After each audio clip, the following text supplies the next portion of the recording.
A camel train. A caravan is a series of camels carrying passengers and/or goods on a regular or semi-regular service between points, although they rarely traveled faster than the walking speed of a man. Camels' ability to withstand harsh conditions made them ideal for communication and trade in the desert areas of North Africa and the Arabian Peninsula for centuries. Though they could only travel on routes with sufficient sources of food and water, camel trains were also used sparingly elsewhere around the globe, but during the 20th century they have been largely replaced by motorized vehicles, or air traffic. Africa, Asia and the Middle East. By far the greatest use of camel trains occurs between North and West Africa by the Tuareg, Shuar and Hassaniya, as well as by culturally affiliated groups like the Tubu, Hausa and Songhay. These camel trains conduct trade in and around the Sahara Desert and Sahel. Trains travel as far south as central Nigeria and northern Cameroon in the west, and northern Kenya in the east of the continent. In antiquity, the Arabian Peninsula was an important route for the trade with India and Abyssinia. Camel trains have also long been used in portions of trans-Asian trade, including the Silk Road. As late as the early 20th century, camel caravans played an important role connecting the Beijing-Shanxi region of eastern China with Mongolian centers and Xinjiang. The routes went across inner and/or outer Mongolia. According to Owen Lattimore, who spent 5 months in 1926 crossing the northern edge of China with a camel caravan, demand for caravan trade was only increased by the arrival of foreign steamships into Chinese ports and the construction of the first railways in eastern China, as they improved access to the world market for such products of western China as wool.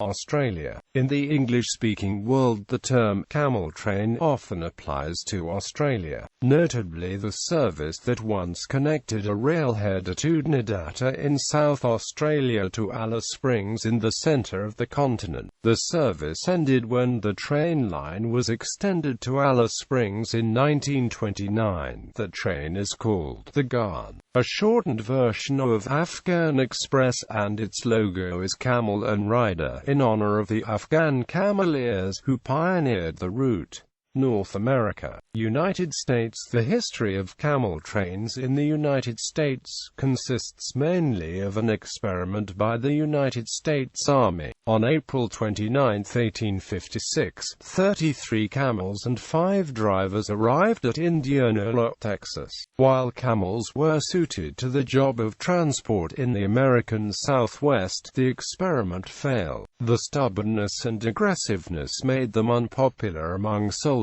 and they frightened horses. Many of the camels were sold to private owners, others escaped into the desert. These feral camels continued to be sighted through the early 20th century, with the last reported sighting in 1941 near Douglas, Texas. British Columbia, Canada. Camels were used from 1862 to 1863 in British Columbia, Canada during the Cariboo Gold Rush. Camel Caravan Organization. While organization of camel caravans varied over time and the territory traversed, Owen Lattimore's account of caravan life in northern China in the 1920s gives a good idea of what camel transport is like. In his Desert Road to Turkestan, he describes mostly camel caravans run by Han Chinese and Hui firms from eastern China as Xinjiang, Baikal, plying the routes connecting those two regions through the Gobi Desert by way of Inner Mongolia. Before Outer Mongolia's effective independence of China, the same firms also ran caravans into Urga, Uliassutai, and other centers of Outer Mongolia, and to the Russian border at Kyakhta. But with the creation of an international border, those routes came into decline. Less important caravan routes served various other areas of northern China, such as most centers in today's Gansu, Ningxia, and northern Qinghai. Some of the oldest Ho-Oh-based caravan firms had a history dating to the early Qing dynasty. Camels caravans originating from both ends of the Ho-Oh-Gucheng route were composed of two humped Bactrian camels, suitable for the climate on the area, although very occasionally one could see single humped dromedaries brought to this route by Ui or caravan people from Hami. A caravan would be normally composed of a number of files, of up to 18 camels each.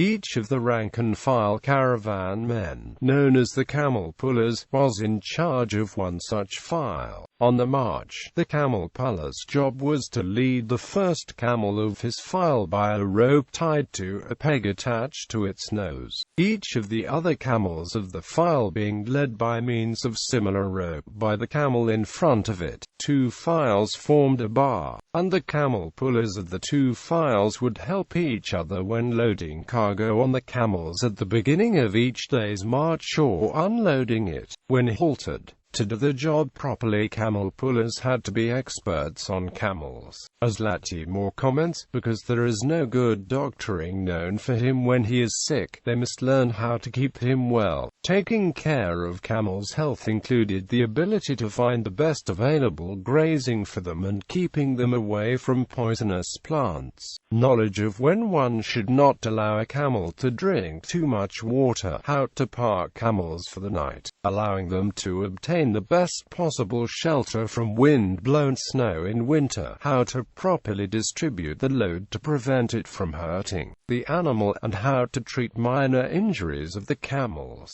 such as blisters or pack sores. The loading of camels was described by Mildred Cable and Francesca French in the book Through Jade Gate and Central Asia. In the loading of a camel, its grumblings commence as the first bale is placed on its back, and continue uninterruptedly until the load is equal to its strength, but as soon as it shows signs of being in excess, the grumbling ceases suddenly, and then the driver says, "Enough. Put no more on this beast." Caravan people. A caravan could consist of 150 camels, with a camel puller for each file. Besides the camel pullers, the caravan would also include a ansheng, one or two cooks, and the caravan master, whose authority over the caravan and its people was as absolute as that of a captain on a ship. If the owner of the caravan did not travel with the caravan himself, he would send along a supercargo, the person who will take care of the disposal of the freight upon arrival, but he had no authority during the journey. The caravan could carry a number of paying passengers as well, who would alternate between riding on top of a camel load and walking. Camel pullers' salary was quite low, although they were also fed and provided with tent space at the caravan owner's expense. Those people worked not so much for the wages as for the benefit of carrying some cargo, half of a camel load, or a full load, of their own on the caravan's camels. When successfully sold at the destination, it would bring a handy profit. Even more importantly, if a camel puller could afford to buy a camel or a few of his own, he was allowed to include them into his file, and to collect the carriage money for the cargo that they would carry. Once the camel puller got rich enough to own close to a full file of 18 camels,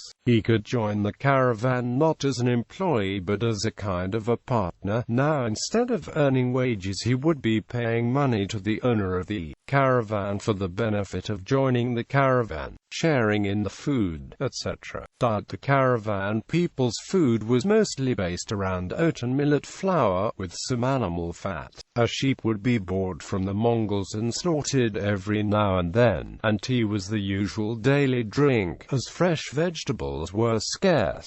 Scurvy was a danger. Besides the paid cargo and the food and gear for the men, the camels would also carry a fair amount of fodder for themselves. It was estimated estimated that, when leaving its point of origin, for every 100 loads of merchandise the caravan would carry around 30 loads of fodder. When that was not enough, more fodder could be bought from dealers who would come to the caravan routes, popular stopping places from the populated areas of Gansu and Ningxia to the south. Cargo. Typical cargo carried by the caravans were commodities such as wool, cotton fabrics, or tea, as well as miscellaneous manufactured goods for sale in Xinjiang and Mongolia. Opium was carried as well, typically by smaller, surreptitious caravans, usually in winter. More exotic loads could include jade from Khotan, elk antlers prized in Chinese medicine, or even dead bodies of the Shanxi caravan men and traders, who happened to die while in Xinjiang. In the latter case, the bodies had been first temporarily buried in Guchang in lightweight coffins, and when, after 3 years in the grave, the flesh had been mostly consumed away, the merchant guild sent the bodies to the east by a special caravan. Due to the special nature of the load, higher freight rate was charged for such dead passengers. Speed. According to Latimore's diary, caravan travel in Inner Mongolia did not always follow a regular schedule. Caravans traveled or camped at any time of day or night, depending on weather, local conditions, and the need for rest. Since the caravan traveled at the walking speed of the men, the distance made in a day was usually between 10 and 25 miles,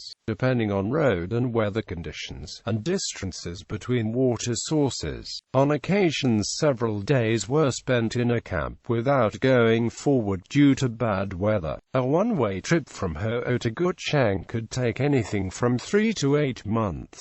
Smaller caravans owned by Mongols of the Alashan and manned by Han Chinese from Zhendfan were able to make longer marches than the typical Han Chinese Hui caravans, because the Mongols were able to always use fresh camels. Every man was provided with a camel to ride, and loads were much lighter than in the standard caravans. These caravans would typically travel by day, from sunrise to sunset. Such a camel train is described in the accounts of the journey made by Peter Fleming and Ella Mayud in the Gobi Desert in the mid-1930s. Logistics. It was necessary for camels to spend at least 2 months between long journeys to recuperate, and the best time for that recuperation was in June to July, when camels shed the hair and the grazing is best. Therefore, the best practice was for a caravan to leave Ho in August, just after the grazing season. Upon reaching Guchang, weaker camels could stay there until the next summer by grazing whatever vegetation is available in winter, while the stronger ones, after a few weeks of recovery on a grain diet, would be sent back in late winter, early spring, taking along plenty of grain for fodder, and returning to Ho before the next grazing season. Vice versa, one could leave Ho in the spring, spend the summer grazing season in Xinjiang, and come back in the late fall of the same year. Either way, it would be possible for the caravan people and the best camels to make a full round trip within a year. However, such perfect scheduling was not always possible, and it was often the case that a caravan sent out from Ho in August would end up staying on the other end of the route until and through the next grazing season, coming back to Ho about a year and a half after its departure.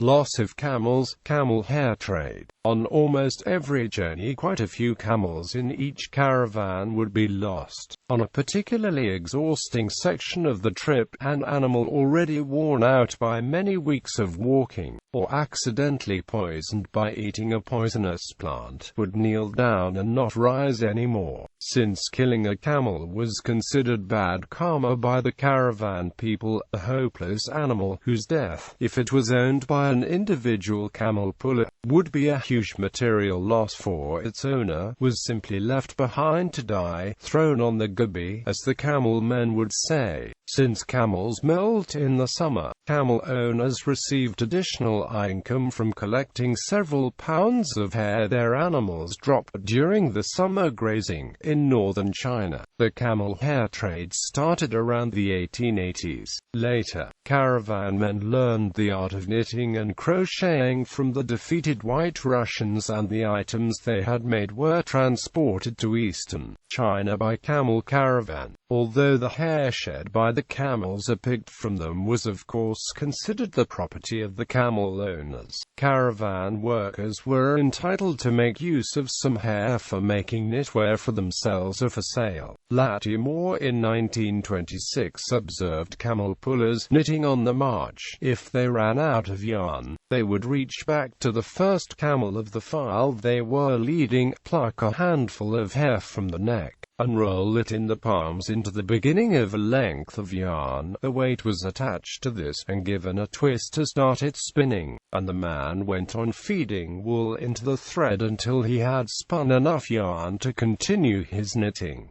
Cultural associations. In the Desert is a traditional Russian song performed by Donald Swan. He provides an English-language translation after every line. The song is extremely repetitive, rendering the translation largely redundant. A whole caravan of camels is approaching. Fritz Mühlenweg wrote a book called In Geheimer Mission durch die Westgobi, published in 1950. It was later shortened and translated into English under the title Big Tiger and Christian. It concerns the adventures of two boys who cross the Gobi Desert.